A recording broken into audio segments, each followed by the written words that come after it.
So, time averaging, by time averaging what we can talk about, let us consider a function f which we want to time average. So, f bar we can write integral f dt from 0 to t into 1 by t in the limit as t tends to infinity, in the limit as t tends to infinity. Now, what is the meaning of this t tends to infinity? Let us go to the previous schematic. So, by t tends to infinity what we mean is that we want to average it over a time which is significantly larger than this fluctuation time scale, but it also must be smaller than, significantly smaller than the characteristic system time scale. So, that t tends to infinity is notional, it only says, it only implicates that the time scale is significantly larger, the time scale is significantly larger as compared to the turbulent fluctuation time scale. So, let us see how this averaging is done. Limit as t tends to infinity, integral of 0 to t, so 0 to t or small t to small t plus capital T, whatever, you can shift the origin of time, it makes no difference. So, in place of f we write f bar plus f dash. So, f bar, there is a 1 by t also in the out.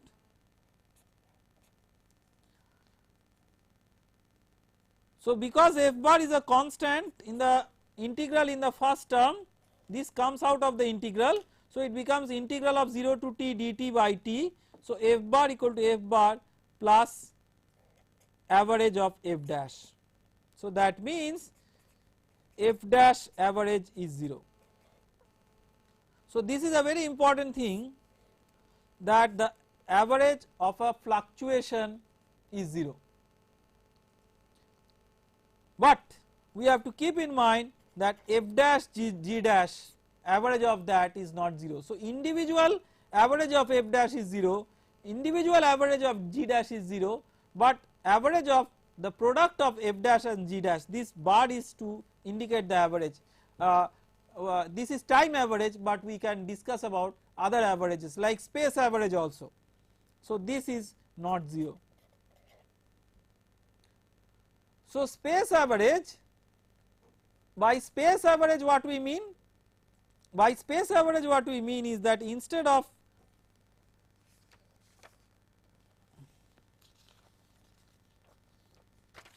doing time averaging, we can also do space averaging.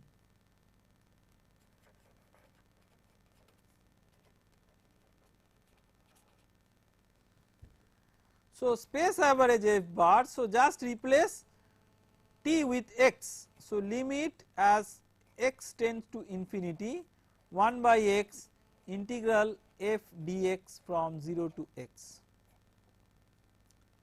where x is a spatial coordinate. So, instead of time averaging you can also do spatial averaging.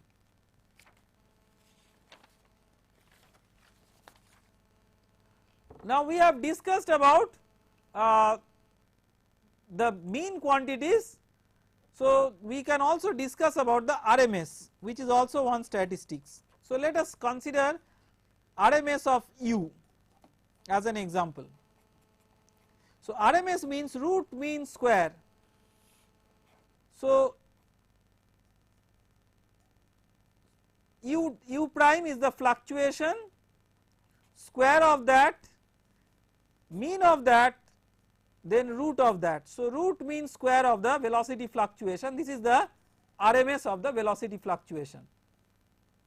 So, we can see that for statistical representation of turbulent flow we can use time average, space average, RMS. So, all these are basically methods of statistical description of turbulent flow.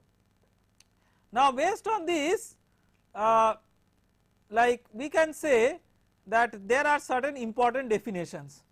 First definition is homogeneous turbulence. these are some special cases.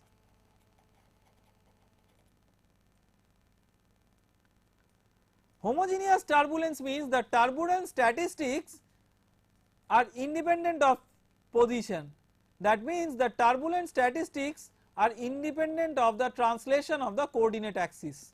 So let me write it down here. Turbulence statistics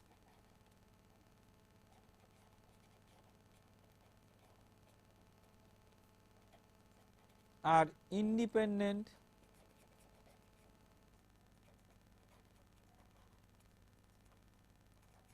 of translation of coordinate axis.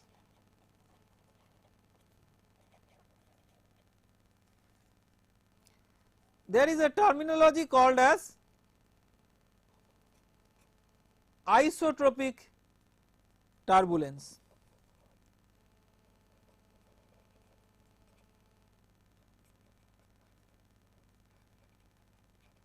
Isotropic turbulence means turbulent, better to say turbulence statistics rather than turbulent statistics. So turbulence statistics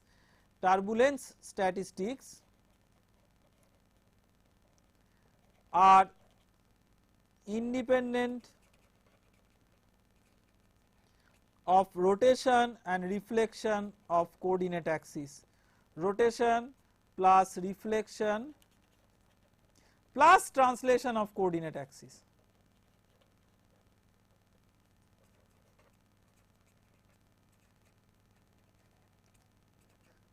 So homogeneous turbulence means turbulence statistics are independent of translation of coordinate axis, and isotropic turbulence means turbulence statistics are independent of rotation, reflection and translation of coordinate axis. Because isotropic turbulence also considers translation invariance, which is the definition of homogeneous turbulence, we can say that isotropic turbulence by definition must be homogeneous. Isotropic turbulence by definition must be homogeneous.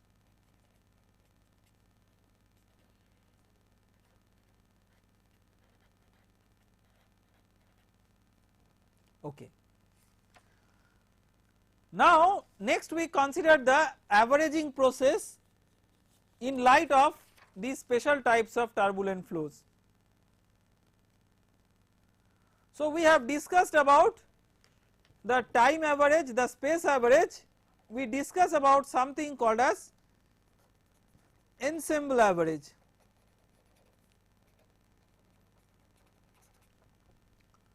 So time average means at a given location you are finding average with respect to time.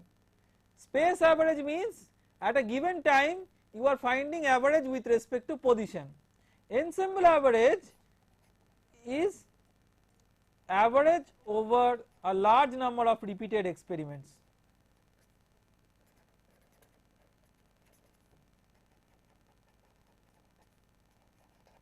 A large number of repeated experiments.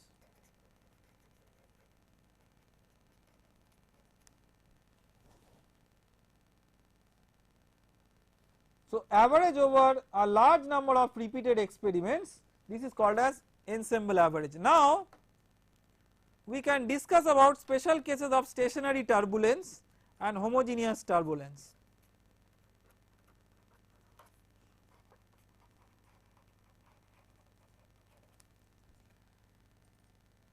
Stationary turbulence. So in stationary turbulence,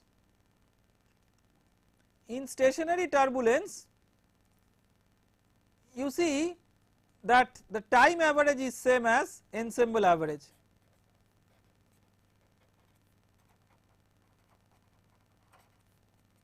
Why is time average same as ensemble average for stationary turbulence? Why is time average same as ensemble average for stationary turbulence? Why is it so? Can we give a justification? Recall what is stationary turbulence. Stationary turbulence is the average, on an average whatever is the behavior, that is not a function of time. Therefore, if you repeat experiments, that is as good as repeating experiments over time. So doing time averaging. So stationary turbulence means time average is same as ensemble average. So doing at repeated times is as good as repeating with different experiments. Similarly, homogeneous turbulence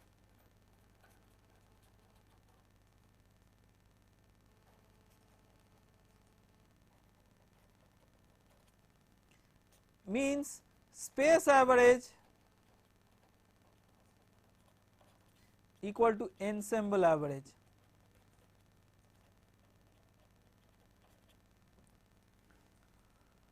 So for homogeneous and stationary turbulence, homogeneous plus stationary turbulence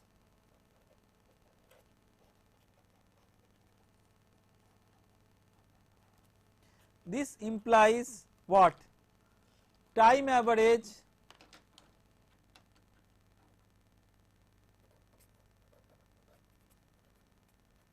equal to space average equal to ensemble average. For homogeneous plus isotropic turbulence, time average equal to space average equal to ensemble average. This is a very important hypothesis, so that if you do experiments, repeated experiments, that averaging over that experiments is as good as time average and as good as space average. So time average, space average and ensemble average are all the same if you have homogeneous and stationary turbulence, and this is a very well known hypothesis known as ergodic hypothesis.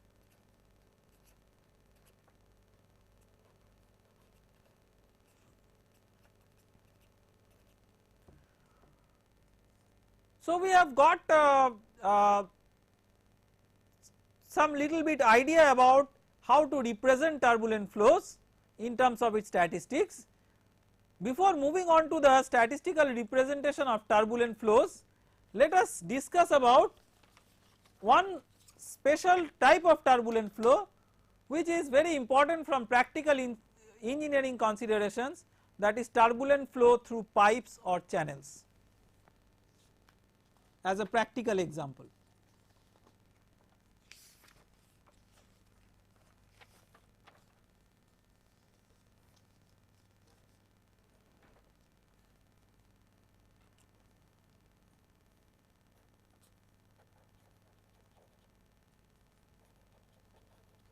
turbulent flows through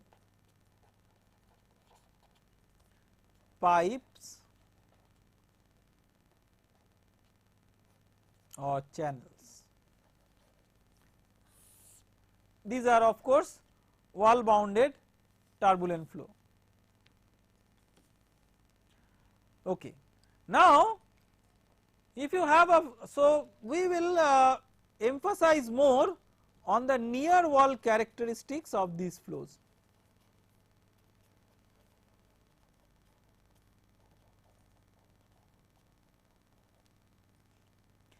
The near wall characteristics. One layer which is close to the wall is called as inner layer.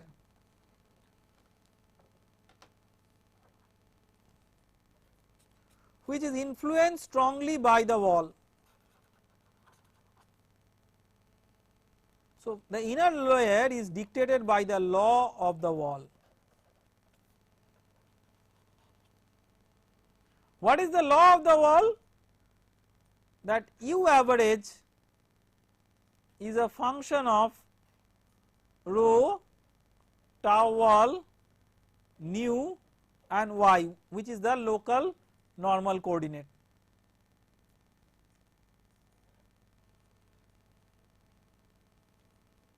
Now this U is non-dimensionalized. How is this U normalized? We define something called as U plus. U plus is U average by U tau. What is this U tau? U tau square is equal to tau wall by rho. So, it is a representation of the velocity scale because of wall shear stress. So, u plus is equal to u tau by rho, it is a function of y plus. What is y plus? Y plus is equal to u tau y by nu. It is nothing but a Reynolds number based on the velocity u tau, length y and kinematic viscosity nu. It may also be perceived as a ratio of y by a viscous length scale. The viscous length scale is nothing but nu by u tau. So, y by Lv, where Lv is nu by u tau. So, u plus is a function of y plus. Now, another very important concept, in the inner layer, what is the innermost layer? The innermost layer is a layer which is adhering to the wall, and we have to remember that the flow in the layer which is just adhering to the wall is like a laminar flow. It is like a laminar flow, that flow is like a laminar flow. So, irrespective of whether the flow is turbulent. So, when the flow is turbulent, the flow the vorticity advects chaotically over space and time, that is a turbulent flow. So, when you have the vorticity that is advecting chaotically over space and time, no matter how complicatedly it does, but at the wall, adhering to the wall, you have the flow as the viscous effects are always important, the inertial effects are not important. So, that layer within which viscous effects are important is called as the viscous sublayer.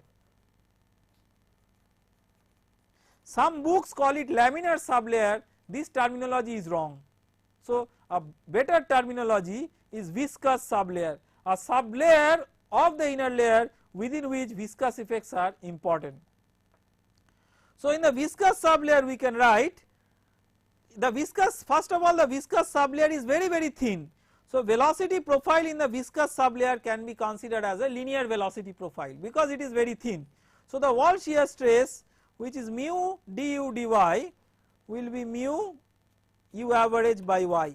Because of linear velocity profile in the viscous sublayer, u du dy is as good as u average by y. Now, in place of tau wall you can write rho u tau square is equal to mu u average by y. So, u bar by u average, sorry, u average by u tau is equal to rho u tau y by mu. So, that means in the viscous sublayer you must have u plus equal to y plus, because u plus is u by u tau and y plus is this one, this is y plus, this is u plus. So, to summarize the behavior of the inner layer, we can say that in the inner layer u plus is a function of y plus. In the viscous sublayer, which is the innermost layer of the inner layer, you have that special function is a linear function, that means u plus is equal to y plus. So, this is about the inner layer. Let us discuss about the outer layer.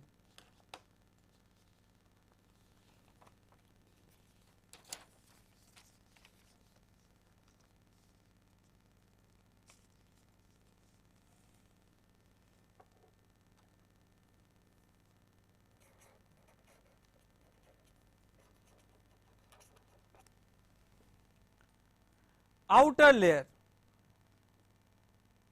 In the outer layer, the gross characteristics are influenced by the drag due to the stresses because of the turbulent flow.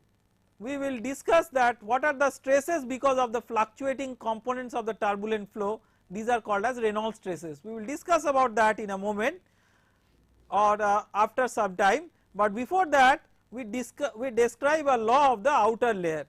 So, what is the law of the outer layer? So, in the outer layer the viscous effects are not that much dominating, the stresses due to the fluctuating interaction between the fluctuating components of the turbulent flow.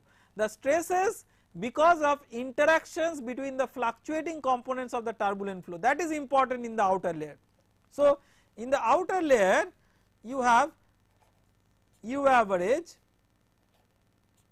is a function of rho, tau wall, delta and y. What is this delta?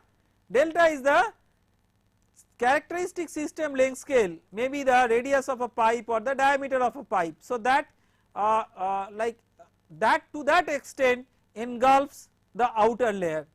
So, very interestingly you can see that the difference between the inner layer and the outer layer behavior is, in the inner layer there is a parameter kinematic viscosity which is important. So, viscous effects are important in the inner layer.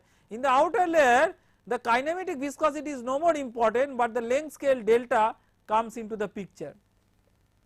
So, for the outer layer we can, what we write is something called as velocity defect law.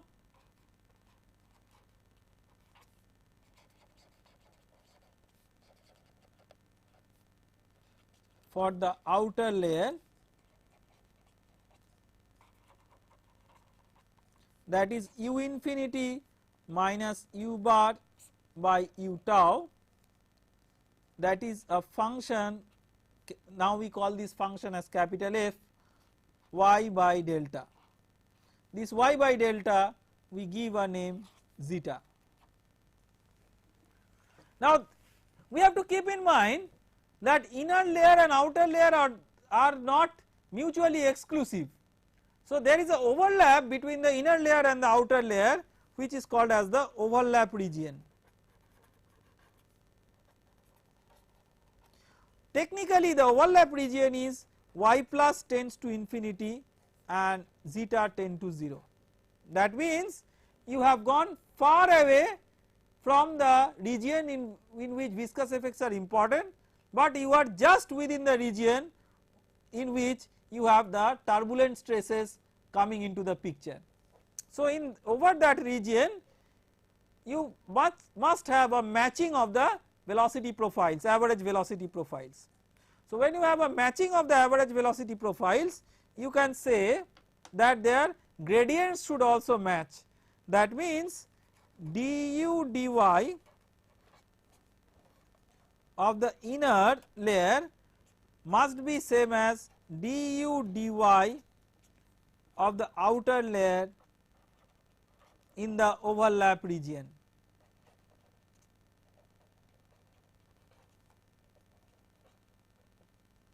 So, what is du dy of the inner layer? In the inner layer u plus was, that is u by u tau was fy plus. So, du dy is u tau into df dy star df dy plus into dy plus dy. So, if you use the definition of y plus, this becomes u tau square by nu df dy plus, u tau square by nu df dy plus.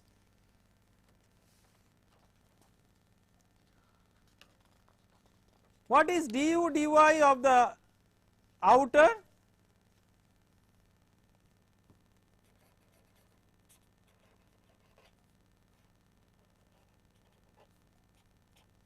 Is equal to minus u tau df d eta, sorry df d zeta into d zeta dy, d zeta dy is 1 by delta, because zeta is y by delta. So, if you equate du dy of inner with du dy of outer, what you get? If you equate these two, you get u tau square by nu df dy plus is equal to minus u tau df d zeta into 1 by delta. Now you can cancel u tau from both sides and multiply by y, multiply both sides by y. Why? Because if you multiply both sides by y, u tau y by nu becomes what? Y plus. So u tau y by nu df dy plus is equal to minus df d zeta into y by delta, y by delta becomes zeta. So we get y plus df dy plus is equal to minus zeta d capital F d zeta. This is an interesting equation. The left hand side is a function of y plus only and the right hand side is a function of zeta only. So you have a function of y plus only, same as the function of zeta only when each is equal to constant.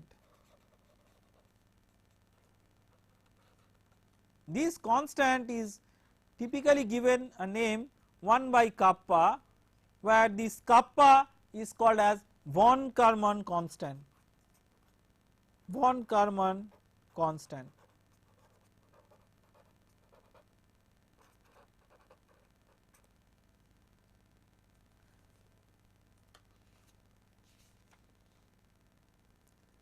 So we move on with this. So you have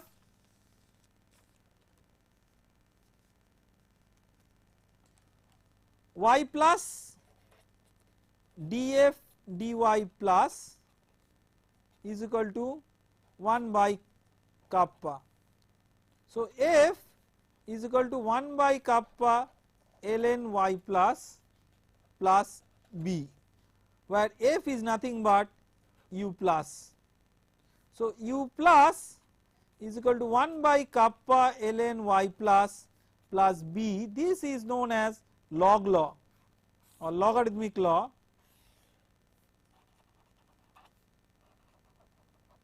This law of the velocity profile is valid in the overlap region, overlap of the inner and the outer region, and this kappa, the value of this kappa is roughly universal, which is 0.4, which is the von Karman's constant, approximately 0.4.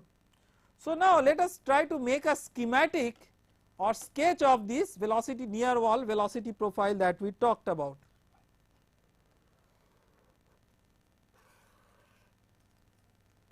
So we are drawing u plus as a function of y plus in the logarithmic scale.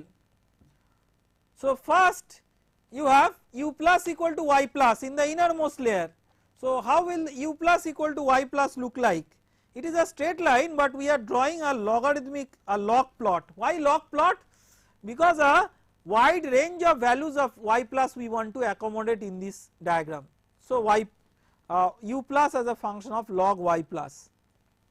So because u plus is equal to y plus, in the log scale the straight line will become curved. So this u plus equal to y plus is valid roughly up to y plus equal to 5. All these have been done, have been found out experimentally. Beyond this, the law of the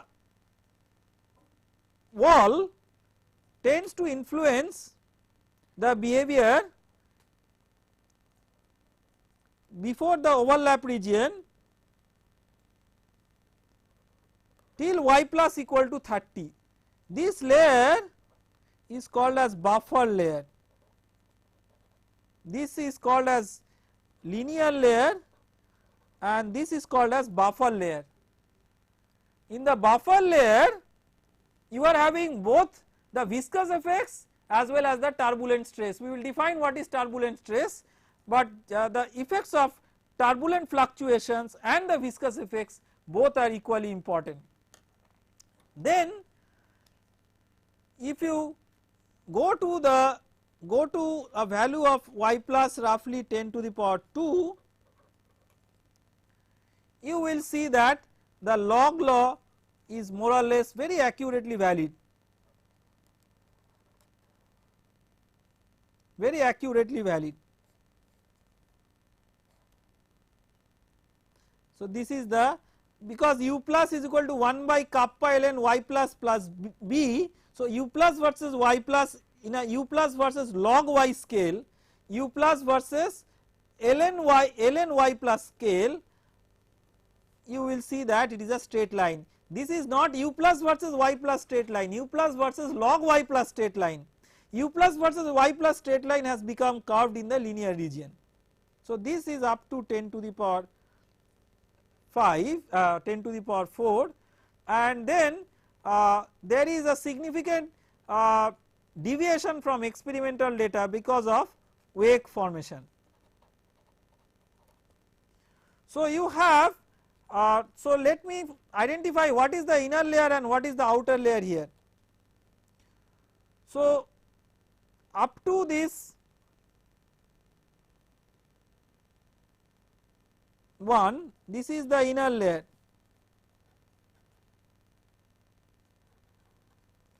and from here this is the outer layer. So you can see there is a significant overlap between the inner layer and the outer layer, where the behavior is given by this logarithmic law. So this is the near wall variation of the velocity profile in a turbulent pipe or channel flow. Now how is this all manifested? When you do experiments, let me discuss about that how the velocity profile in a laminar flow in a pipe is different from that in a turbulent flow. So in a laminar, fully developed laminar flow, what was the velocity profile? Laminar. In the fully developed laminar flow, what was the velocity profile? Yesterday we derived it that it is parabolic.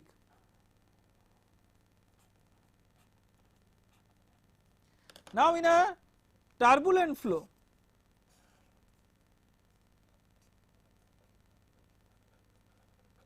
we are actually not plotting instantaneous u, but we are plotting average u. How does average u look like? It is much more uniform.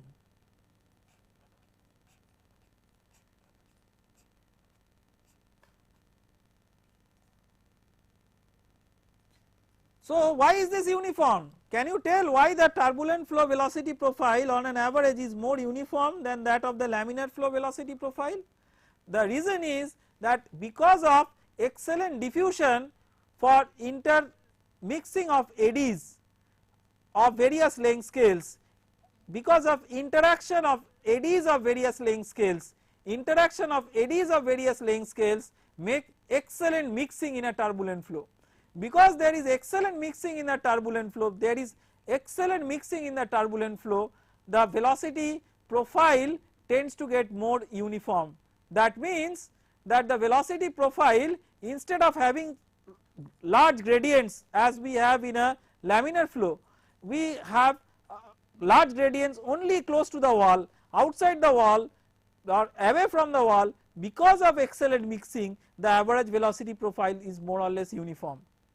So because it is more or less uniform and it has to have a sharp gradient at the wall shear stress, which is nothing but velocity gradient at the wall, is much more for the turbulent flow than the laminar flow.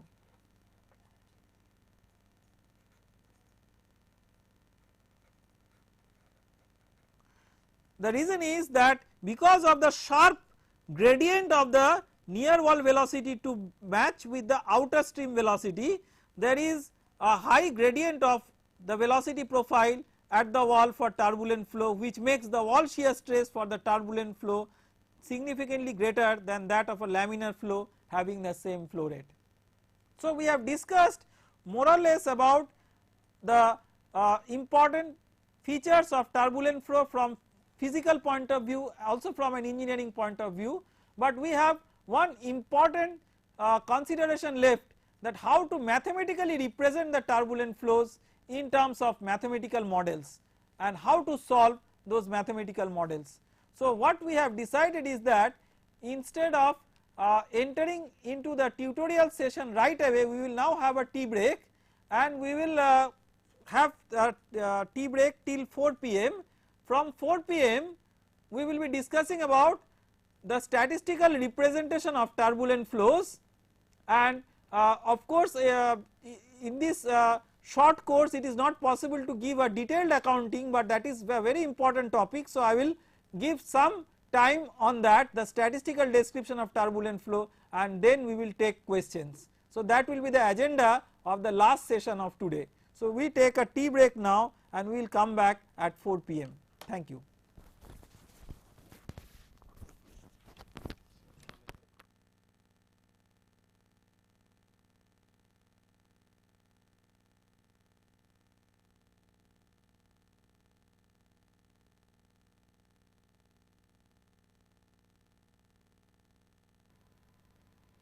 Start, sir. So we come back to the final session of the day, and I will continue with the statistical description of turbulent flows.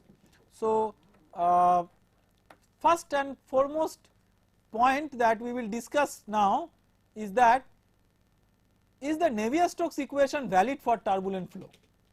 What is your opinion about this? Is the Navier-Stokes equation valid for turbulent flow? See, this is actually a straightforward question because when the Navier-Stokes equation was derived, many assumptions were put, but no assumption was put to restrict it to laminar flow or turbulent flow. Therefore, yes, the Navier-Stokes equation is valid for turbulent flow provided the other assumptions are satisfied. But still we do not commonly use the Navier-Stokes equations in their original form for turbulent flow analysis, and we use their statistically averaged form of the Navier-Stokes equation. So why we do not use commonly the Navier-Stokes equation as it is, but we use its statistically averaged form? If we want to use the Navier-Stokes equation as it is, we have to resolve the wide range of length scales and time scales that will require extremely fine grid size, and extremely small time step size, extremely short time step size and extremely fine grid size to resolve the smallest features as well as to capture the gradients in the flow. So if that is done, that is the from the large eddy to the smallest eddies all the length scales are captured, that is called as the direct numerical simulation or DNS, but it is computationally very expensive. So instead of using the Navier-Stokes equation in its naive form, what is done is the Navier-Stokes equation is used in its statistically averaged form. So we will get into that, and for simplicity we will assume fluids of constant density, assume rho equal to constant. Otherwise there could be fluctuation of rho also, just like fluctuation of u, fluctuation of v, like that there could be fluctuation of rho also. So now let us look into the continuity equation.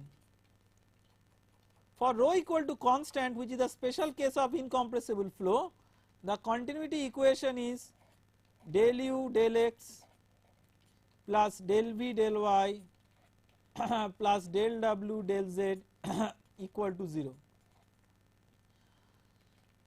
This in an index notation can be written as del uj del xj is equal to 0. So it is actually summation of these from j equal to 1 to 3. So this is as good as del uj del xj equal to 0, because this summation sign is invisible as per the Einstein's notation. Now we write uj as uj bar plus uj prime. So you have del del xj of uj bar plus uj prime equal to 0. What is this uj bar? It may be time average, it may be space average. For homogeneous and stationary turbulence, you have time average equal to space average equal to ensemble average. So it could be ensemble average as well. Now next is we take average of this equation. So we put a bar at the top. So then if you take the average of the first term, remember that the spatial scale over which this average is taken is different from the spatial scale over which this gradient in the system average occurs. So this average scale can be decoupled with this gradient scale, this is very important. So if the scale over which this is average is comparable to the scale of this gradient, then the averaging would have been complicated, but now you can decouple and you can just write this as del del xj of uj average, average of uj average, average of uj average is uj average itself plus del del xj of uj prime average. We have in the previous lecture demonstrated that average of a fluctuation is 0. So that means the continuity equation in its statistically average form becomes this. Now let us write the original continuity equation, which is del del xj of uj bar plus uj prime equal to 0. We have just now shown that del del xj of uj bar equal to 0. If you subtract these two, you will get del del xj of uj prime equal to 0. This is a very interesting equation which shows that the fluctuation velocity component uj prime satisfies the continuity equation. The fluctuation velocity component uj prime satisfies the continuity equation. Next let us move on to the Navier-Stokes equation.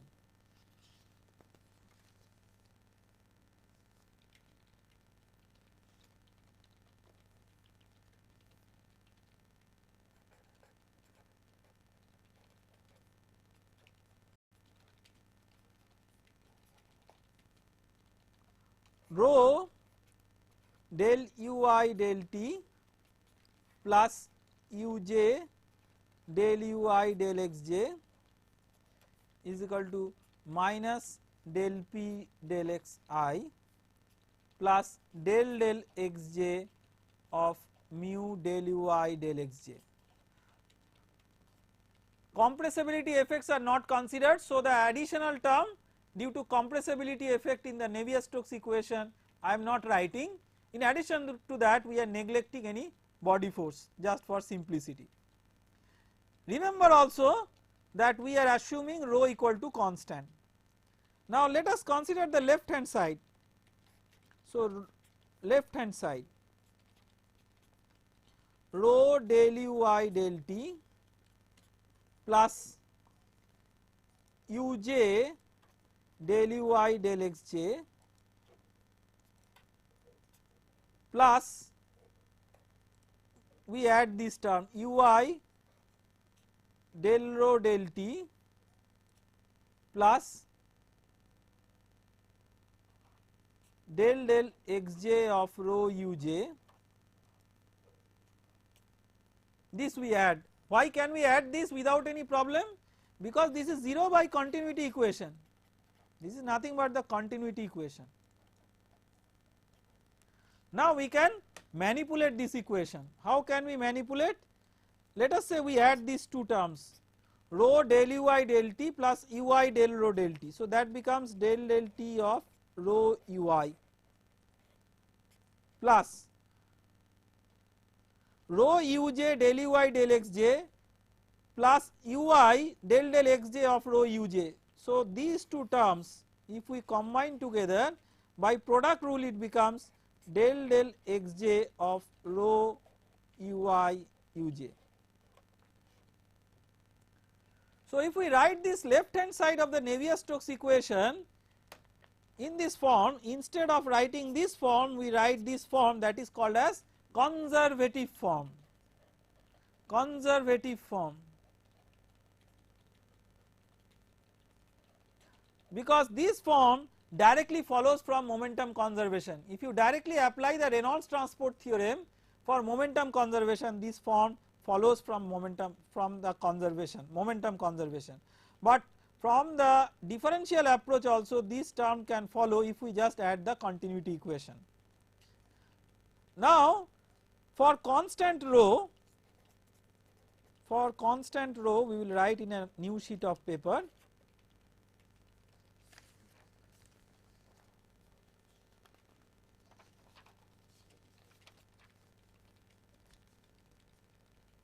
For constant rho the left hand side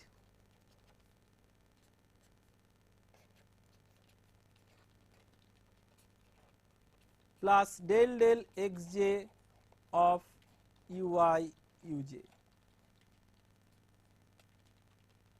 For constant rho we take the derivative take the rho out of the derivative, then we average the left hand side. This is called as Reynolds averaging.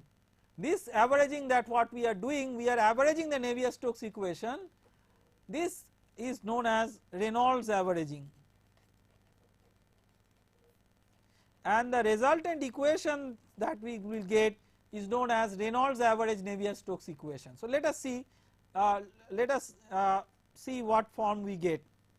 So rho del ui del t plus del del xj of, in place of ui you write ui bar plus ui prime, and in place of uj we write uj bar plus uj prime, and take average of all the terms. So a bar at the top. So what is this? In place of ui here for this term you also write ui bar plus ui prime. Again if we do time averaging, the time scale over which the averaging is done is decoupled from the system time scale over which the variation of u bar with respect to time is there. So rho del del t of ui bar plus del del t of ui prime average plus del del xj of ui bar uj bar plus del del xj of ui bar uj prime plus del del xj of, I am writing the averaging on the top of this after we describe all the terms. So averaging over this plus del del xj of ui prime uj bar, again an averaging of this, plus del del xj of ui prime uj prime with average. So averaging of all the terms after taking the products. So there are total 2 into 2 4 terms, these 4 terms are written here. Okay. Next, what is ui prime average? This is 0. So this term becomes 0. This term, because ui bar is already averaged, it comes out of the average and then it becomes del del xj of uj prime. So this becomes, this term I am writing here, ui bar into del del xj of uj prime average. and uj prime average is 0. Similarly, this term becomes uj bar into del del xj of ui prime average, and ui prime average is 0, but ui prime uj prime average is not equal to 0. What is the physical basis of ui prime uj prime average? Let us try to get the physics of this term. This is mathematics, but let us try to get a physics of this term. So you have some eddies which have some fluctuation velocity component along the ith direction. So because of the fluctuation velocity component in the ith direction, so you have a ui prime. Similarly, these eddies have a fluctuation velocity component in the jth direction, so that is uj prime. So these fluctuating components, so question is that how are these interrelated? So let me draw a schematic. Let us say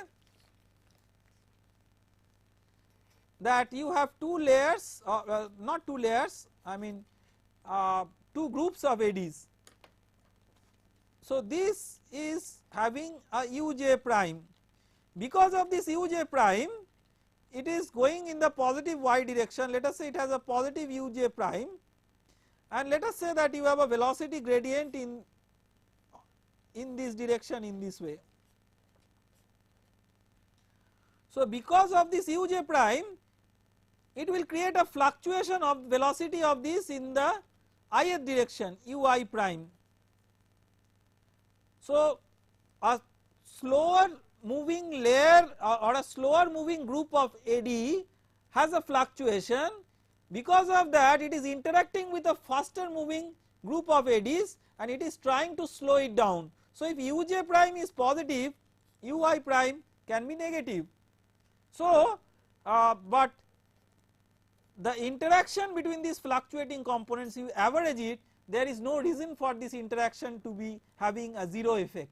So on an average this does not have a 0 effect. So to summarize, I can give you a physical picture.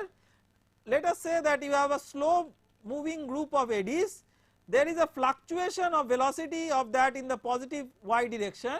Because of that, the fast moving group of eddies is interacting with the slow moving group of eddies, and the fast moving group of eddies is trying to get slowed down along x direction. So ui prime is negative. So you are having an interaction between ui prime uj prime, and this interaction is giving rise to a sort of stress. We will see later on that particular stress is known as turbulent stress or Reynolds stress. So let us come back. Let us come back to the previous equation. So you are left with the left hand side rho del ui del average del t plus del del xj of ui prime uj prime average. This is the left hand side. Now right hand side. Right hand side time averaged. So minus del p del xi time averaged or space averaged or as ensemble average, depending on what is the appropriate averaging. Average of this. So now we write minus del del xi, p is p bar plus p prime plus del del xj of mu del ui del xj plus this ui prime average. This becomes minus del p bar del xi because p prime average is 0 plus del del xj of mu del ui bar del xj because ui prime average is 0. So if you consider left hand side and right hand side, then the Reynolds average Navier-Stokes equation looks like the standard Navier-Stokes equation except this additional term in the left hand side. So, we would like to adjust this left additional term and take it to the right hand side, and let us write the corresponding consequence.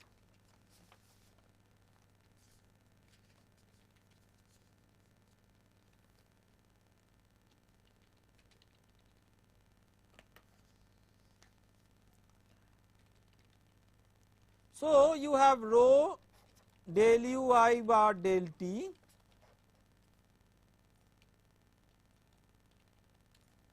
so left hand side I missed another term, this was an extra term, plus there was a term rho del xj of ui bar uj bar.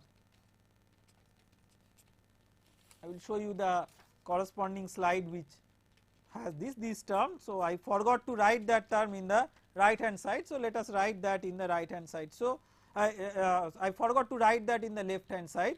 So, let us write that in the left hand side. So, left hand side this look like the original term in the Navier-Stokes equation, but this is an additional term. So, rho del u I del t plus del xj of ui bar uj bar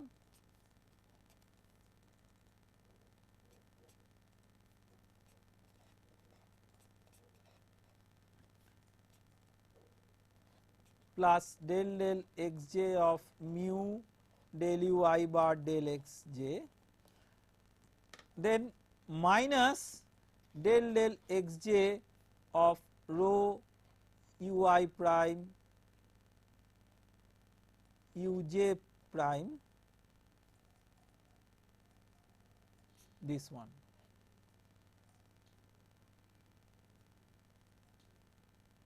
If this is not clear, I am writing this again. This is minus del xj of rho ui prime uj prime with average.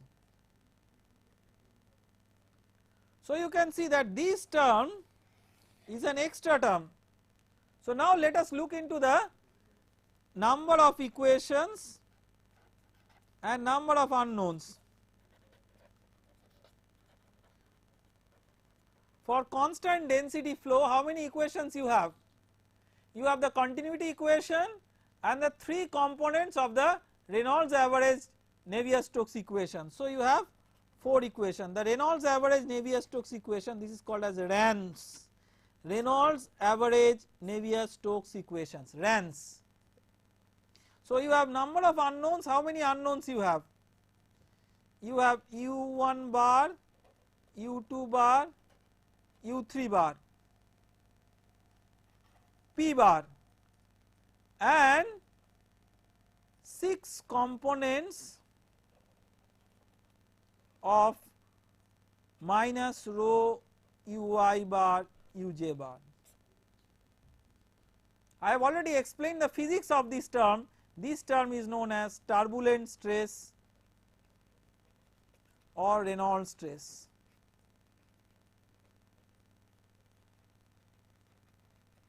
Actually, I is equal to 1 to 3 and j is equal to 1 to 3. So, there could be 9 components, but because it is symmetric, that is I equal to 1 and j equal to 2 and I equal to 2 and j equal to 1, they are the same. I equal to 1, j equal to 3 and I equal to 3, j equal to 1, they are the same, and I equal to 2, j equal to 3 and I equal to 3, j equal to 2, they are the same. So, you have 6 components of this one. So, 1, 2, 3, 4 plus 6. So, you have how many unknowns? You have 10 unknowns. So, you have 10 unknowns with 4 number of equations. So, you have to bridge the gap between the number of unknowns and the number of equations. So, you require some modeling to close the number of systems, number of equations with the number of unknowns, and that is known as closure model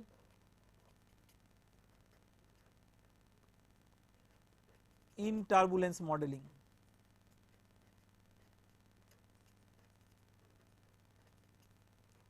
So, what is a closure model in turbulence modeling? You have, if you write the equation in terms of the turbulence stress, you have larger number of unknowns than the number of equations. So, you require to model the turbulent stress, that is express the turbulent stress in terms of other parameters to close the system of equations in terms of the number of equations and number of unknowns, and that requires some empirical modeling, and that is known as turbulence modeling. So, with this background of turbulence modeling, I will try to now be a little bit fast in discussing the remaining part of this topic, because we will have to take question answer sessions. So, we have already shared some lecture slides on fundamentals of turbulence modeling yesterday with all of you. So, this slide must be available with all of you, and I am just running through the slides and explaining. A part of these slides has already been explained.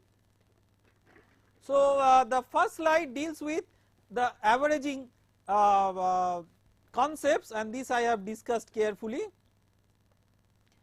The Reynolds average Navier-Stokes the equation RANS, first the continuity equation I have discussed, then the momentum equation, that also I have discussed. I have worked it out, all the steps.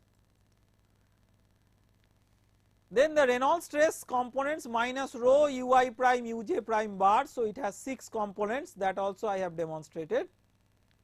And then the closure problem in turbulence modeling, the necessity of turbulence modeling. So, all of you have heard that in CFD turbulence modeling is a big issue. Now, why do we require turbulence modeling? I have discussed about that just now, that the closure problem, that number of equations and number of unknowns do not match, so it needs to be closed, and that requires some modeling. So, different types of turbulence models. So, several approaches have evolved to model the Reynolds stress tensor. The commonly used methodologies include eddy viscosity models and Reynolds stress transport models. So, you require extra equations. Extra equations, what are the extra equations? So, there is, based on that, how many extra equations are necessary, based on that different turbulence models are there. Zero equation model is called as mixing length model. I will discuss about that extensively right now. There are one equation model, two equation models are there, are very popular two equation models, the K epsilon model, the RNG K epsilon model, realizable K epsilon model, and K omega model. So, these are examples of two equation model where there are two additional equations to close the system of equations with the unknowns, and there are 7 additional equations. So, if you have more additional equations, you have more complicated model, but it resolves more physics, that is called as Reynolds stress model if you have 7 equations. So, the eddy viscosity model. So, the eddy viscosity model says that the Reynolds stress part can be broken into two components, one is isotropic and anisotropic. Recall that the stress tensor could be decomposed into two parts, one is hydrostatic component, another is deviatory component. So, just like that, this isotropic component is the hydrostatic component and the anisotropic component is the deviatory component. So, you have the turbulent kinetic, so what you do is that the isotropic part is ui prime square average, u1 prime square average plus u2 prime square average plus u3 prime square average by 3. So, this is the average of the diagonal terms of the tensor times delta ij is the Kronecker delta, then plus mu t del ui bar del xj plus del uj bar del xi. So, now you will write this in terms of turbulent kinetic energy. Turbulent kinetic energy is defined as half of this ui prime square average plus u2 prime square average plus u3 prime square average. This is defined as, so this is average kinetic energy due, this is the kinetic energy due to the fluctuation components. So, that is known as turbulent kinetic energy. So, you multiply and divide by 2, so it becomes minus 2/3 rho into the quantity K, which is called as turbulent kinetic energy. We had earlier talked about the rate of extraction of kinetic energy from mean flow. So that corresponding expression, exact expression of turbulent kinetic energy is this one, half of u1 prime square plus u2 prime square plus u3 prime square. So rho ui bar ui prime uj prime bar is minus 2/3 rho into k delta ij plus mu into del ui del xj plus mu t into del ui del xj bar plus del uj del xi bar. So what is happening is, so what is this mu t? It is important to discuss about this. This mu t is called as Reynolds stress, sorry, eddy viscosity.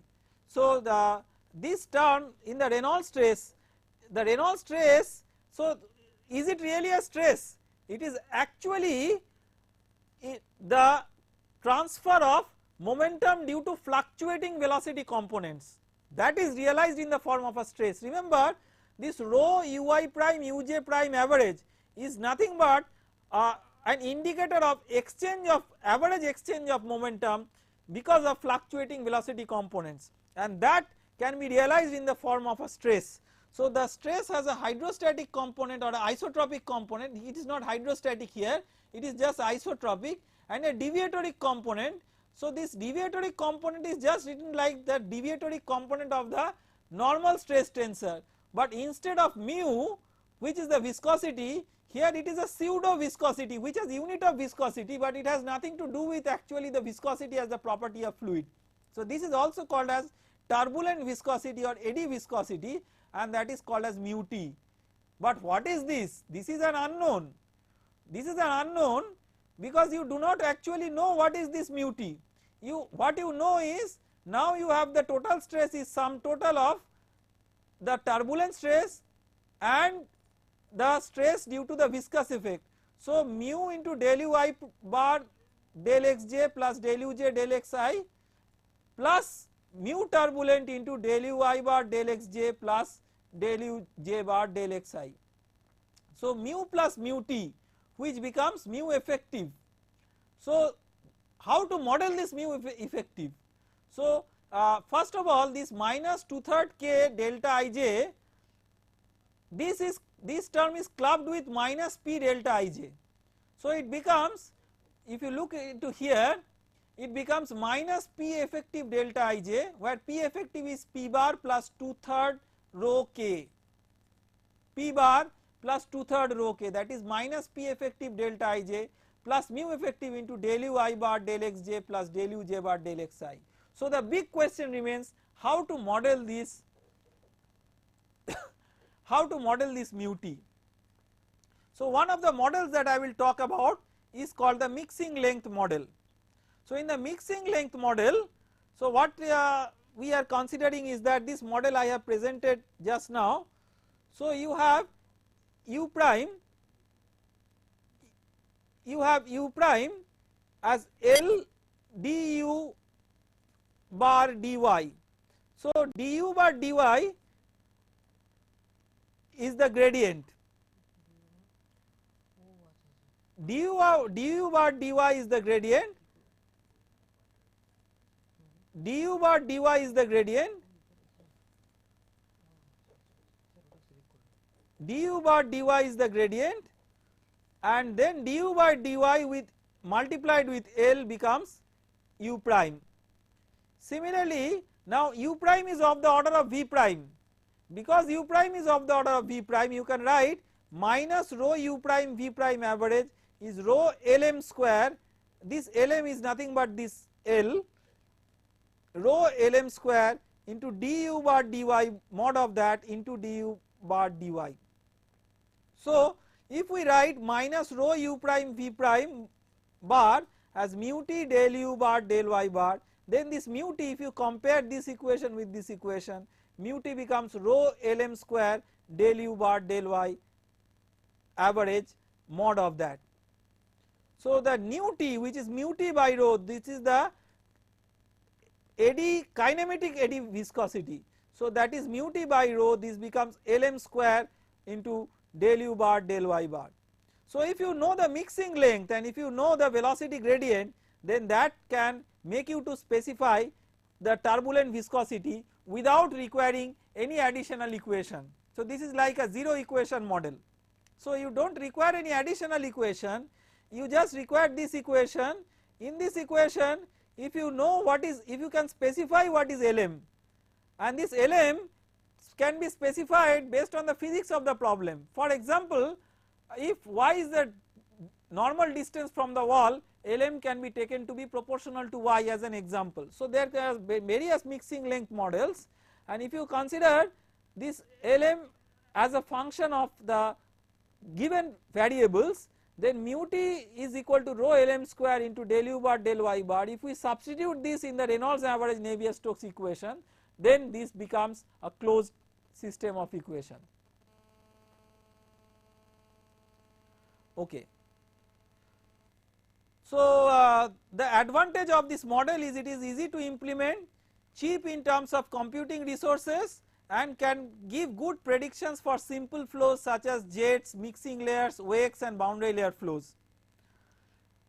But the disadvantage of this simple model is it is completely incapable of describing flows where the turbulent length scale varies, like anything with separation or circulation. It only calculates mean flow properties and the turbulent shear stress. So these are some of the limitations of this flow of this model. So to overcome these limitations, many models have been proposed in the literature. I will briefly talk about the K epsilon model. The K epsilon model, the K I have already defined, half of u1 bar square u1 prime square bar plus u2 prime square bar plus u3 prime square bar. So this is the definition of K, and the dissipation rate of K epsilon, we had introduced earlier epsilon when we were discussing about energy cascading. So epsilon is nu into del u I prime del xj into del u I prime del xj with an average. So this physically represents a kind of rate of strain square of the rate of strain or square of the rate of deformation due to fluctuation components, average of square of the rate of deformation due to fluctuation components. So we have introduced two new variables K and epsilon, so we require governing equations for K and epsilon. It is beyond the scope of this course to discuss about governing equations for K and epsilon, but many of you are interested in CFD. So in these lecture slides I have given the derivation of the governing equations for K and epsilon, which I will not go through, but these slides are already present with you, and based on these slides you get the governing equation for K. So governing equation for K, the total derivative of K is the sum of the transport of K by Reynolds stress, transport of K by Reynolds stress, transport of K by pressure, transport of K by viscous stress, turbulence production and rate of dissipation of K. So it is like a sort of a balance of energy production and energy dissipation. Similarly, we get equation for epsilon, and the K epsilon equations look like this. So the total derivative of K is sum of advection of K, the diffusion of K, the rate of production of K and rate of destruction of K through epsilon.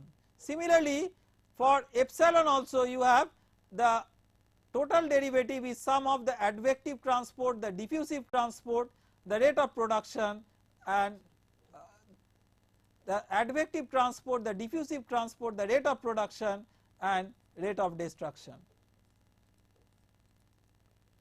So Various constants appearing in the K epsilon model, these have been demonstrated, and the eddy viscosity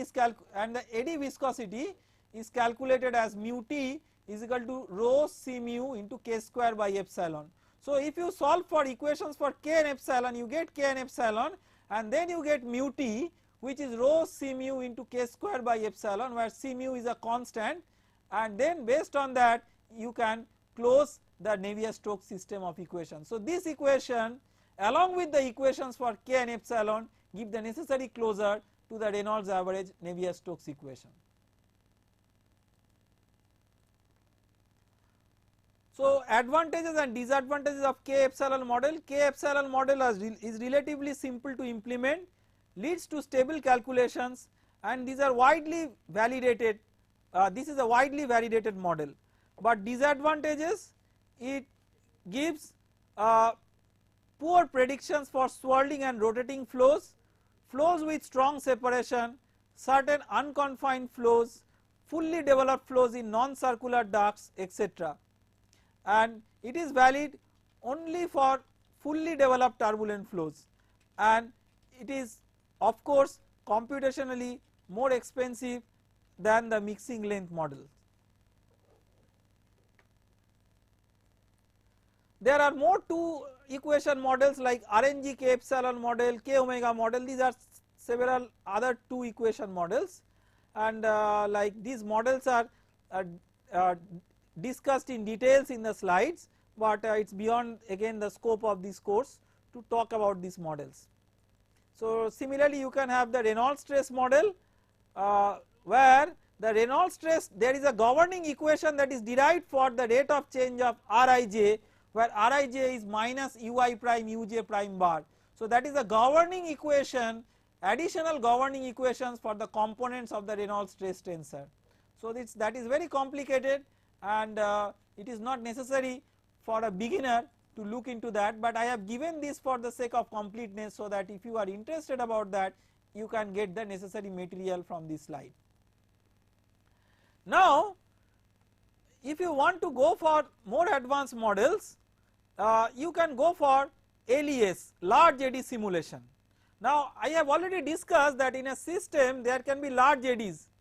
The large eddies, I mean it is often important to capture the behavior of large eddies which introduce significant anisotropy in the flow.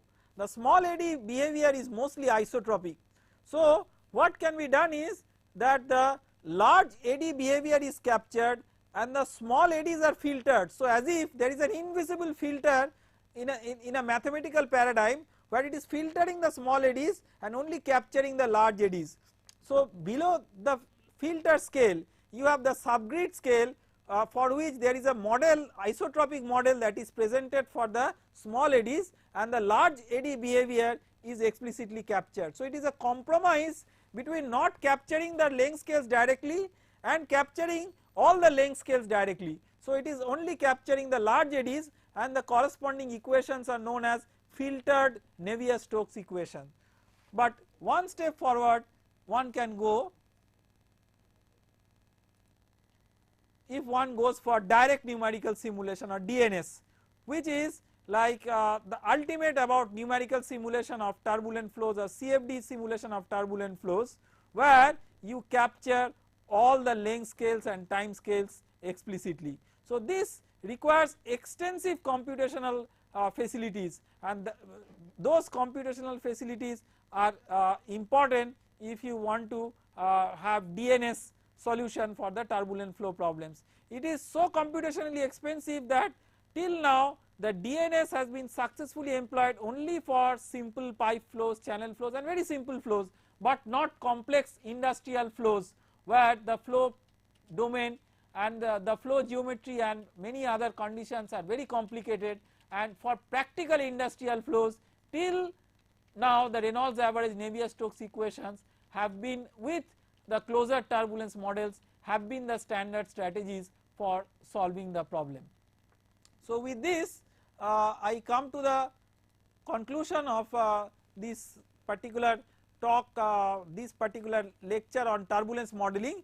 It is just an overview on turbulence modeling, because we have to understand carefully that this is not a course on CFD, this is not a course on turbulence modeling, this is just an elementary course of on fluid mechanics. But I just wanted to give you a flavor, and I always believe in this, that even if you do not know about all this, that even if you do not know how to swim in an ocean, just get a feel about what is an ocean.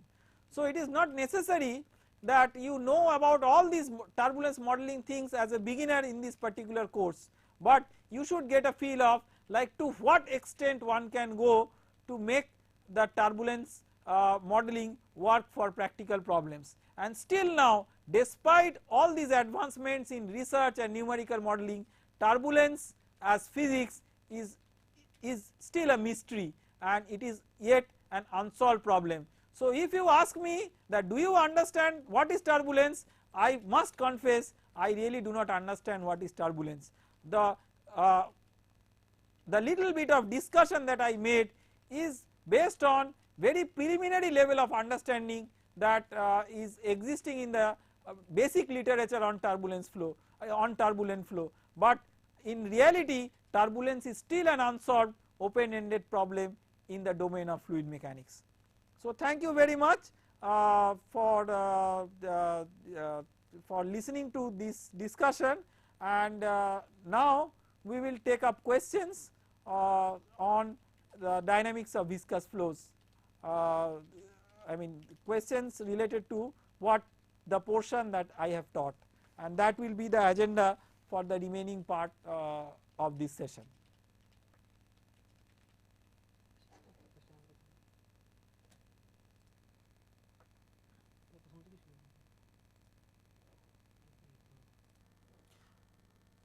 One 1172 RCID 1172. Hello. Hello. Sir, my question is, hello, am I audible, sir? Yes, you are audible. Hello. Sir, when we studied the velocity fluctuations in turbulent flow, it is said that when the mean velocity is very larger than the velocity fluctuations, it is said to be frozen. So I cannot hear what you are saying. When the mean velocity is much greater than the fluctuation, then what is this said? It is said to be frozen turbulence. What turbulence? Frozen turbulence. Frozen. What is the spelling of what you are saying? FROZEN. Frozen turbulence. Frozen. Oh, frozen. Okay, so what? Will you please elaborate on that? Why it is said so frozen? Why is the rose called as rose? Why it is not called as cat, dog? So first of all, I have not discussed about this terminology. This is not a very standard terminology. So if the fluctuation is much greater than the mean, this I mean this may happen, but whether you give it a name or not is not something what is so important. So don't get bothered by the name. So can you tell why your name is your name? I mean it could be something else. Why your parents have given you a certain name? So this is like that. So don't bother about the names, try to get the concepts. Next question. Sir, we have one more question. Okay. Hello. Hello. Yes, sir, one more question, please. Yes. Hello. Yes. The graph that is, sir, the graph that is plotted. Yes. Of the velocity fluctuations shown in turbulent flow, how those velocity fluctuations are measured, sir? So you can have devices I mean which can measure the turbulent velocity, I mean the instantaneous velocity. So that includes mean and fluctuations like the hot wire anemometer for example. Okay, sir. So can you please elaborate how is it exactly measured? Means where it is kept exactly? So hot wire anemometer is a device. So it is a probe. So if you look into, please read a book on flow measurements. So we do not have any I mean topic in this particular course on advanced flow measurement. So you should consult literature on flow measurements and look into the chapter of hot wire anemometry. If I have to discuss it right now, it will take a whole lot of time. So that will take us from the main important theme of this discussion, that is the physics of turbulent flow. So please read material on hot wire anemometer. If you do not understand how it works, please write an email to me, I will explain that to you. Sir, we have one question, or Does the magnitude of turbulence depends on the material of the pipe, sir? Magnitude of Does the turbulence, magnitude of what do you mean by magnitude of turbulence? So one of the important things is that the turbulent, there is nothing called as magnitude of turbulence. I mean, this is not a correct terminology, but yes, I mean there are the near wall velocity distributions that I have plotted is for an idealized smooth pipe. So if you have a pipe rough wall, then the roughness length scale also comes into the picture, and that alters the near wall velocity profile. Thank you, sir. Okay.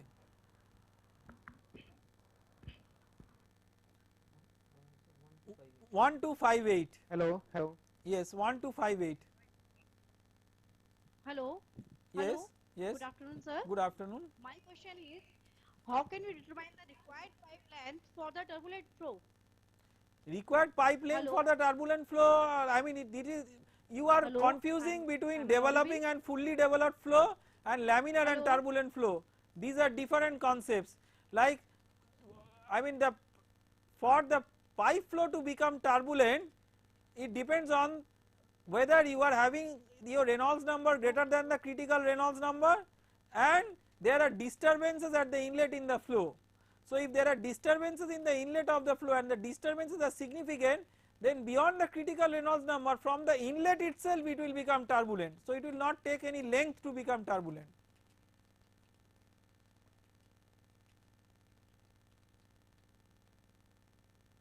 Next.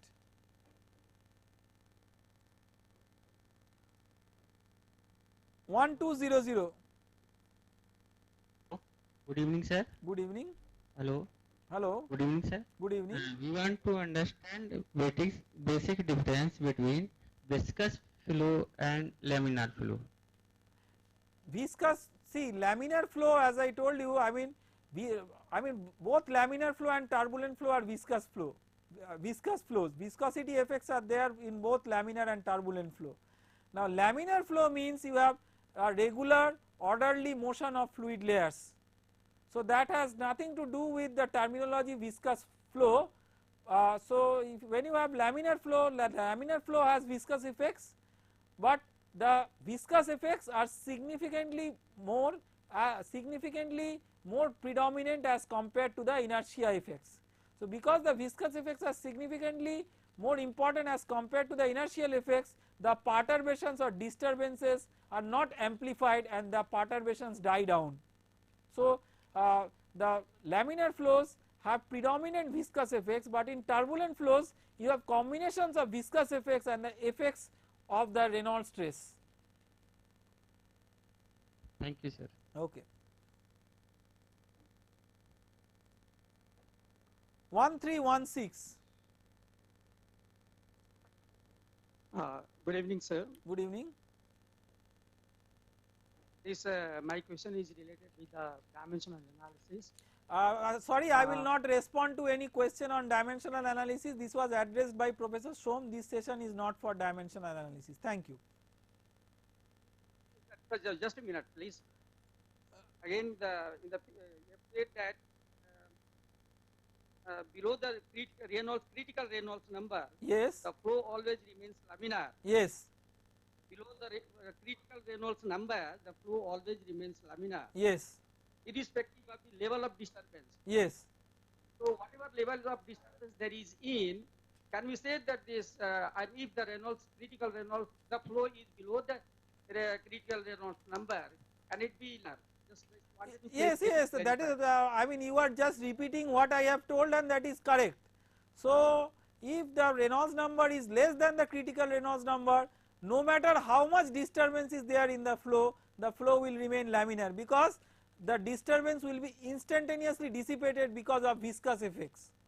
So the flow will remain laminar irrespective of the level of disturbance below critical Reynolds number. Beyond the critical Reynolds number, it may or may not become turbulent depending on the level of disturbance. Okay, thank you. Okay, thank you, sir. 1235. Good evening, sir. Good evening. Good evening, sir. Good evening. Sir, what is the difference between eddy viscosity and normal viscosity? See, eddy viscosity, as I told, that when you are writing the turbulent stress you are writing artificially in terms of a parameter times the velocity gradient, the rate of deformation tensor. So, the stress, if you write stress as a parameter into the rate of deformation tensor, then that parameter has the same unit as that of viscosity, but it has nothing to do with viscosity.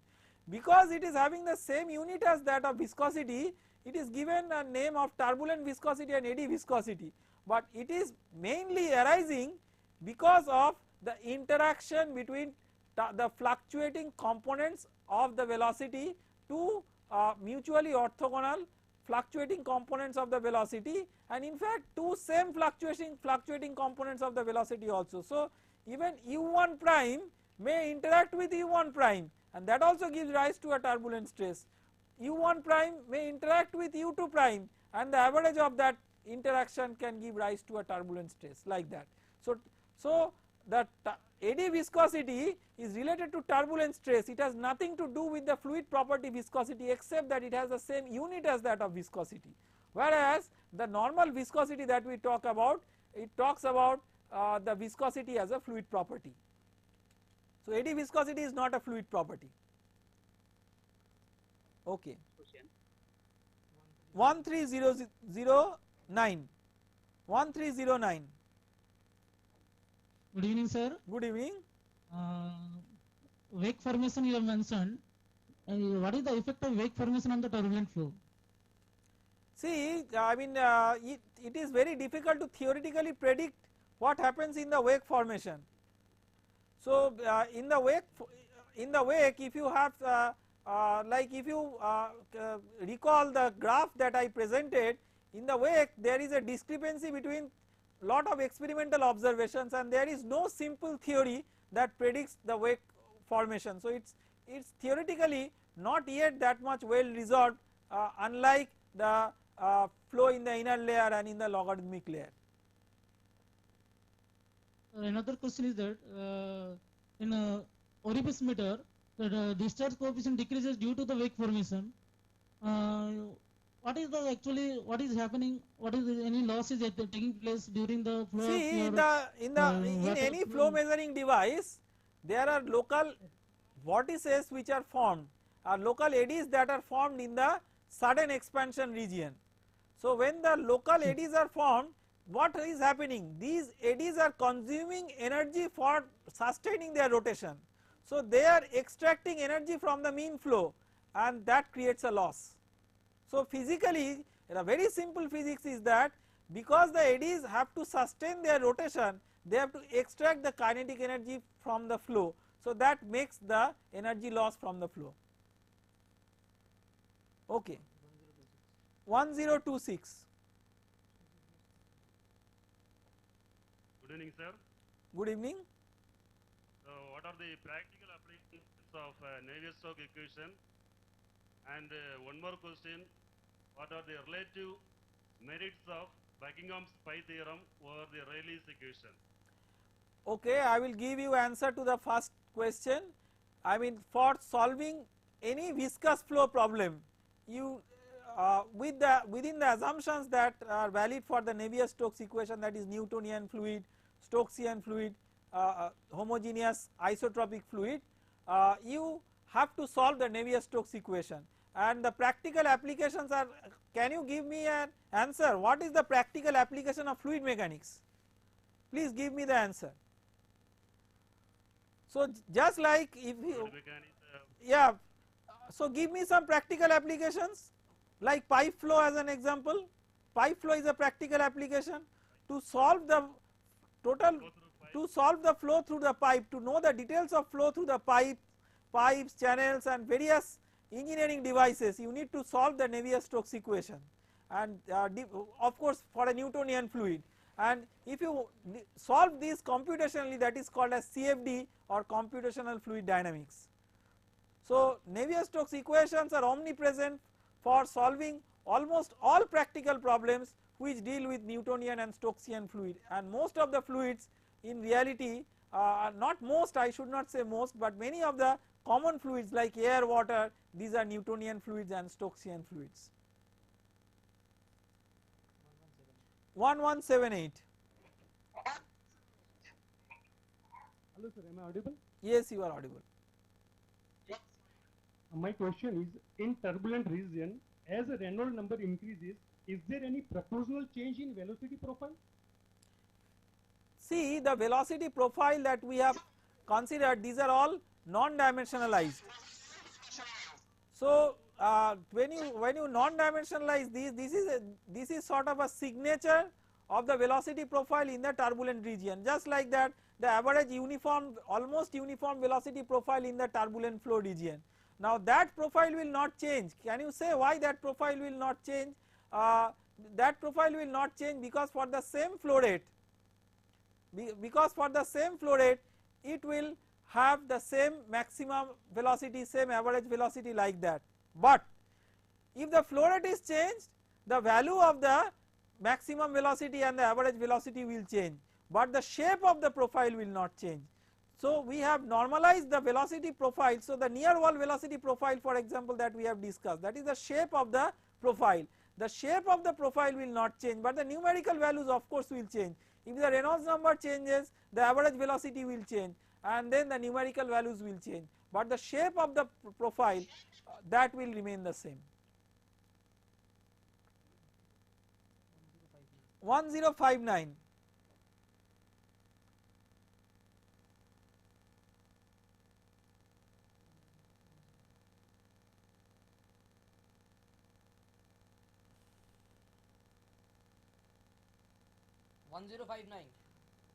You are not audible. Sorry, you are not audible. Please go to a new center.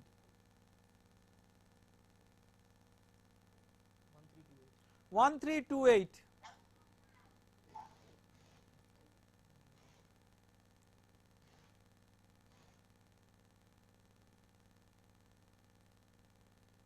Sorry, you are not audible.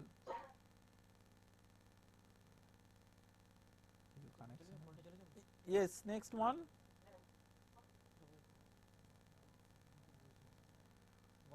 One two four one. Hello. Yes. Good evening, sir. Good evening.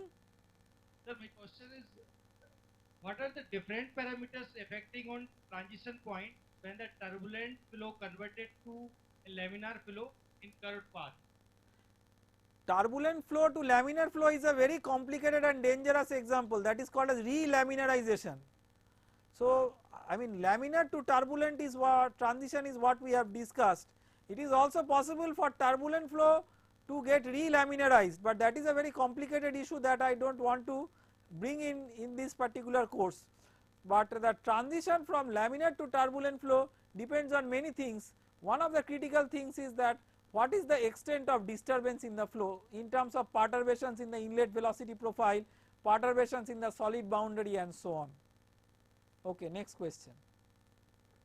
Sir, my second question is the significance of the critical Reynolds number. Okay, the significance. And what is the important features?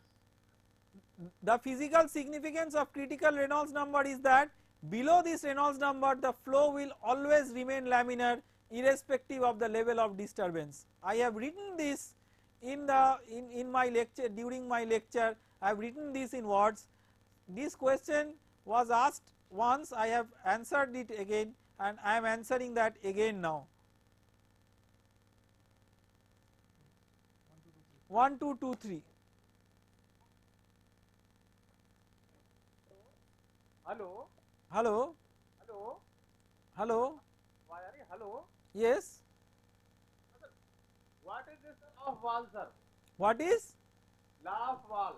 The law of wall I have already discussed. The velocity profile at the wall, that is the law of the wall.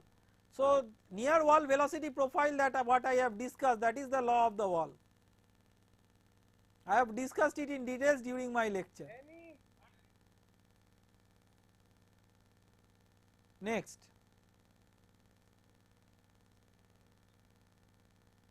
Hello. 1299. Good evening, sir. Good evening. Myself, Professor R.C. Sharma from Dronacharya College of Engineering, Gurgaon. Yeah, hello. Sir, my question is, while dealing with the undergraduate students, yes, we taught them say, the Reynolds number as well as the concept of critical velocity.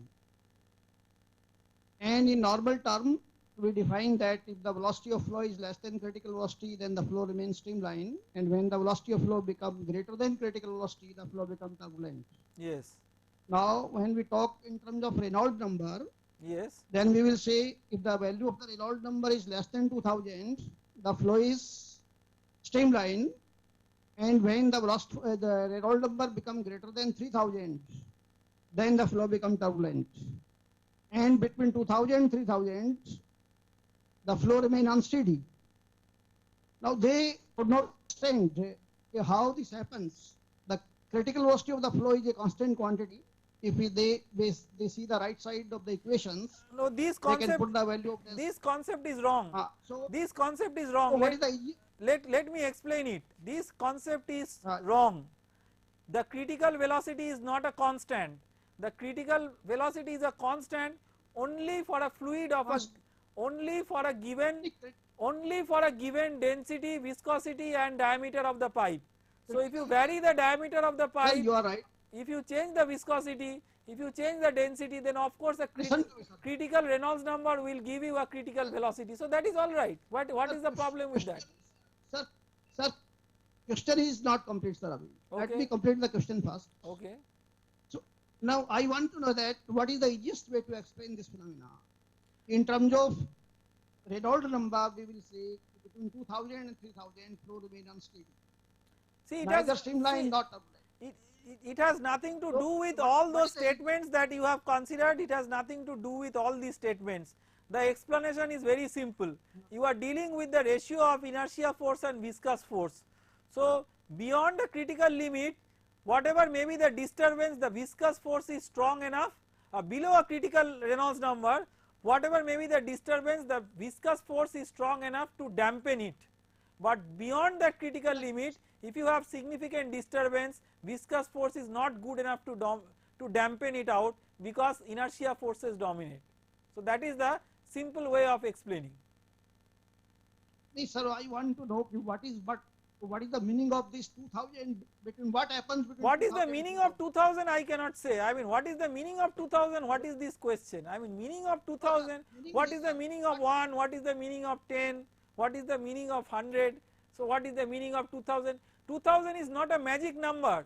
I have already told you that for a particular flow configuration it is having a particular value. So 2000 is not correct. 2000 is only for pipe flow. For different other types of flow also 2000 is not hard and fast. It is just roughly 2000. It could be anything somewhere around 1700 to 2300. So it is not 2000 as a strict value. Not only that, with a change in flow configuration it will be different. So 2000 is not a magic number. This is a very wrong thing that wrong information that is given to the students, and as teachers it is a responsibility on you also to give the correct information. So please do not, if your student asks that what is critical Reynolds number, do not give an answer 2000, then you are also speaking wrongly. Okay, so please keep this in mind. Okay, next question. We are not speaking wrongly. Next question. 1271. Hello. Hello. Yes, hello. Good afternoon, sir. Good afternoon. So you told in CFD analysis for turbulent flow we use two types of models. K upstone is for industrial application and K omega is for aerospace application. No, I have not told that. We cannot use K? No, I have not told that. When I have told that? I have not told that what is for industrial application, what is for practical application. I have not told anything about this. So in industrial application usually when we do the CFD analysis. No. Maybe for the industrial applications in which you have worked, you may have used K epsilon equation. But in industrial application, even many industrial applications now use many more advanced models than the K epsilon model. So it is, I mean, but this model is, so it has nothing to this do model with is for industrial or non-industrial, it depends on the level of information that you want to get from the model. So it could be industrial, it could be non-industrial.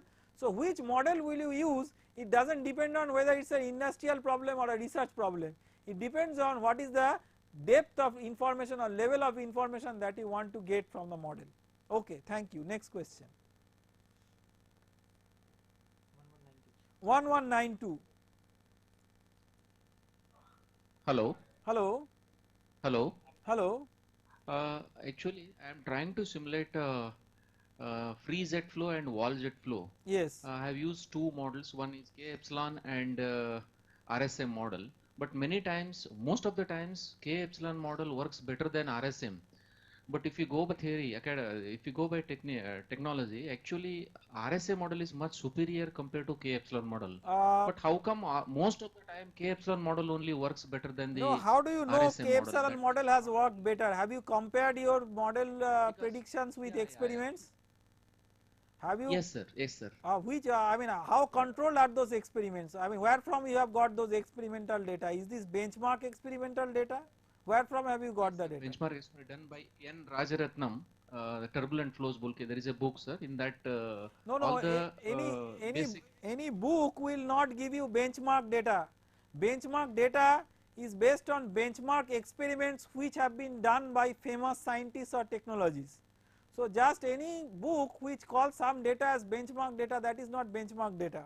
So I mean, what you are saying is possible, because all these models have some plus and minus points, but the Reynolds stress model you are saying that it is not functioning as good as K epsilon model. I mean, to come to this conclusion you have to really validate your model with serious benchmark data and not just data from some book. Okay, thank you. Okay, sir, thank you.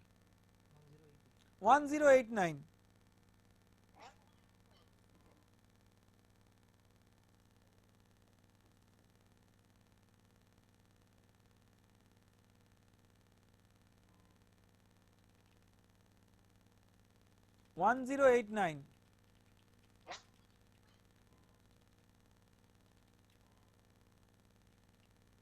You are not audible.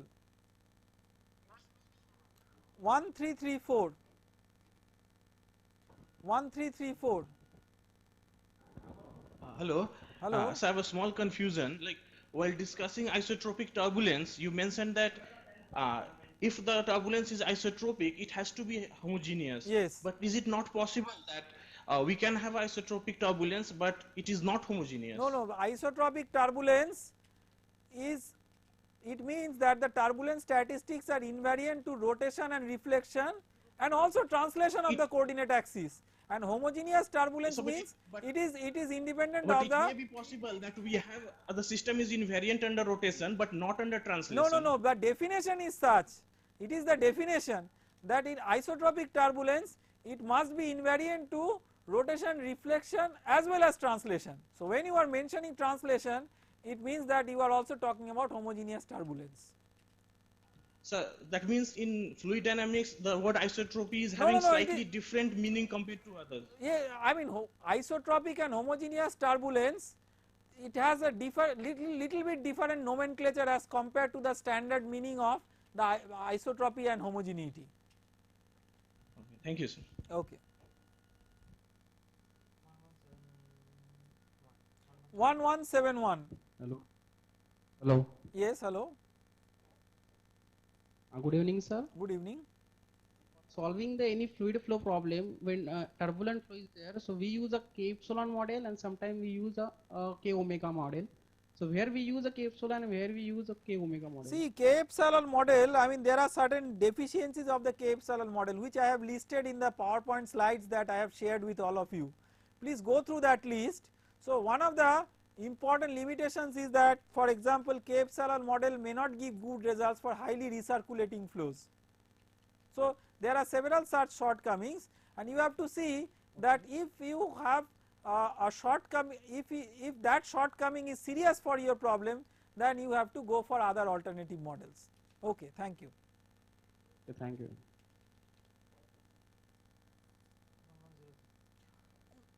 1103.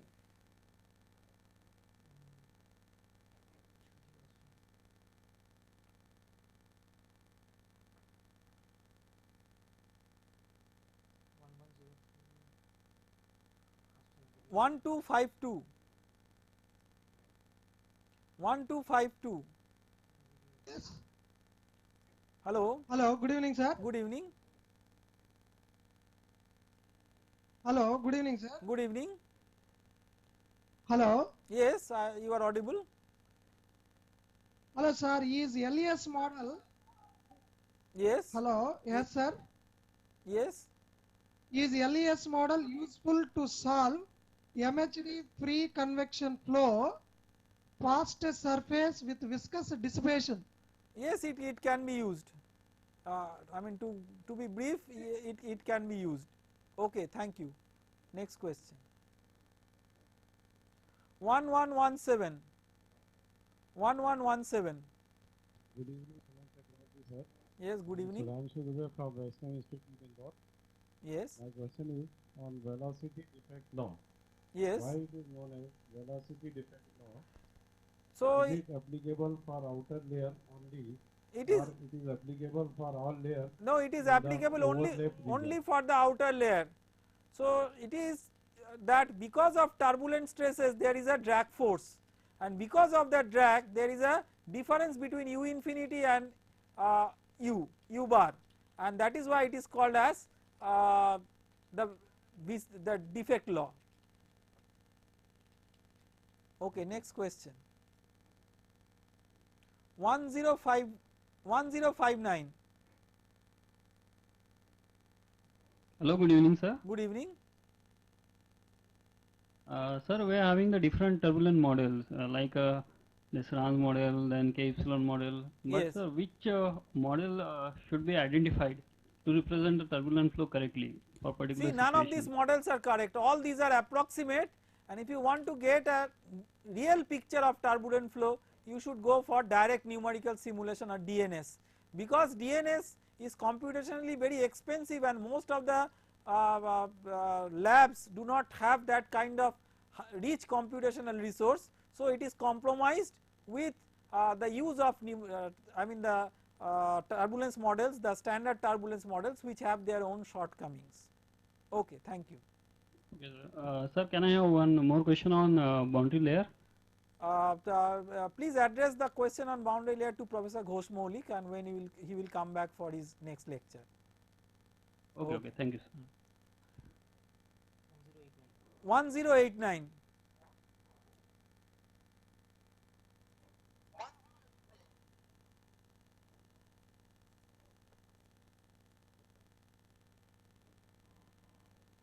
You are not audible. Sorry, you are not audible.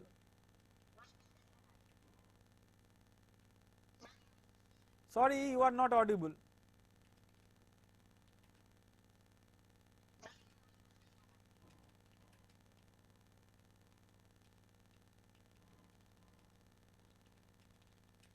Next. Last question. 1175. 1175.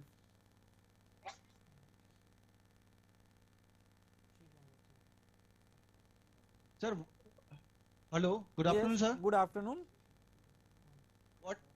What is a lower critical value and upper critical value?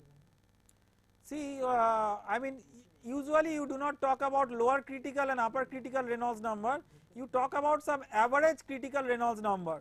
Now, there is no lower critical or upper critical.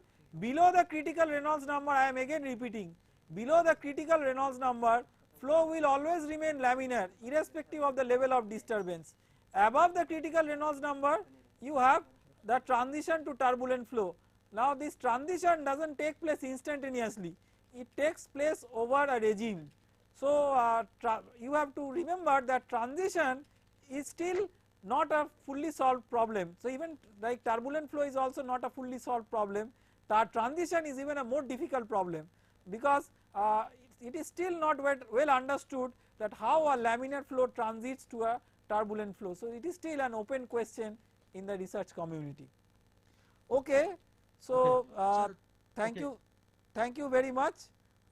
We have come to the end of today's session, and we have discussed about dynamics of viscous flows in terms of the internal flows and external flows, and also the turbulent flows. So we have few chapters remaining. So I mean the chapters which are remaining from the fundamental perspective are pipe flow and the potential flow, and from practical perspective fluid machines. So we will welcome you to these sessions again starting from tomorrow. So hope you had a nice and enjoyable day. Thank you very much. All the best.